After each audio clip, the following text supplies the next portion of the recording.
It's impossible not to ask you about your recent participation in Back to the Beginning and the sad news of Ozzy Osbourne. How do you feel to be part of Ozzy and Sabbath farewell? Oh, it was the best day of music I've ever been a part of. It was just really an incredible day and an amazing experience. It was this unifying experience amongst 50,000 people who were there, all the fans and the band and um we were all a part of something that was very connecting. Do you know what I mean?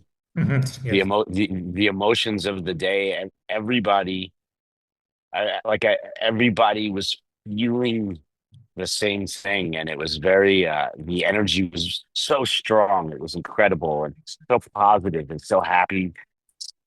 We all just wanted to make dad. We all wanted to make our father proud, meaning Black Sabbath. And Ozzy and Tony and Geezer and Bill, they're the reason why we all even have jobs in our lives because of these guys. And um, we were really just there to pay tribute, and I'm honored that my band was asked to be a part of it. And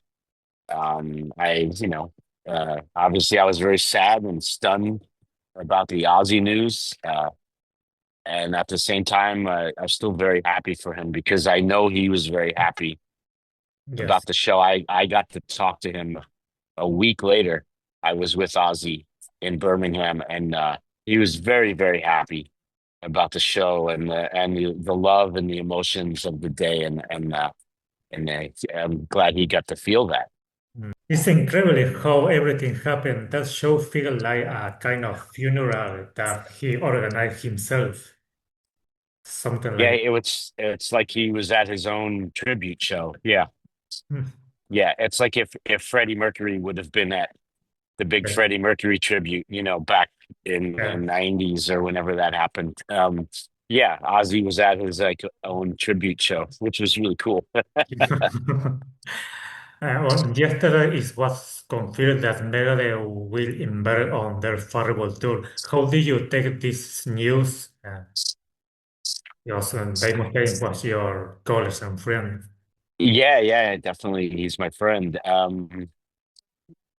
It's I think it's cool. I think it's a really, when you control your own future and you control your destiny.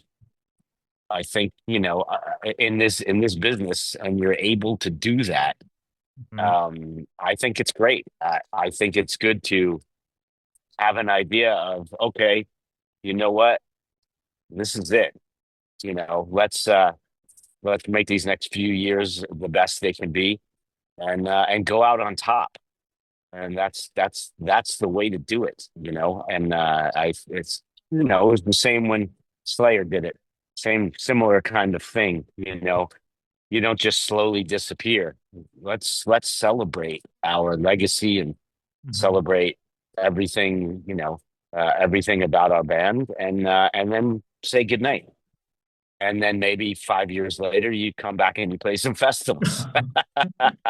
I'm not saying Megadeth is going to do that, but you know, it's I guess I'm just making a joke about it because that's what Slayer did.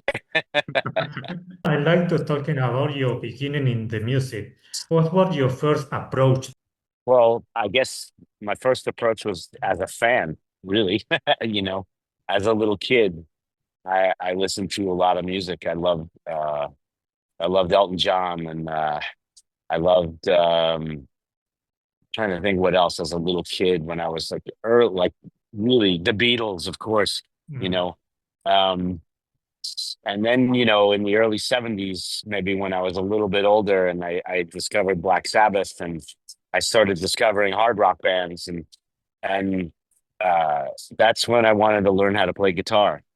Uh, because I was listening to so many albums, Black Sabbath and the Who and the Rolling Stones and the Beatles and uh, Cream, and on and on and on, all this music from the early 70s. And I really wanted to be a guitar player. I thought it was the coolest thing. Many of lyrics you wrote for Amtrak were inspired by Stephen King works. Which of his books had the biggest impact on you and why? I guess I'll say the book, The Stand, I Hmm. guess, because the Among the Living album, just the album title is is influenced from that book, and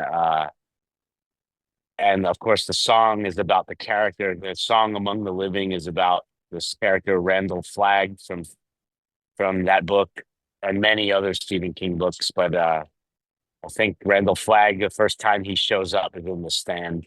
Hmm.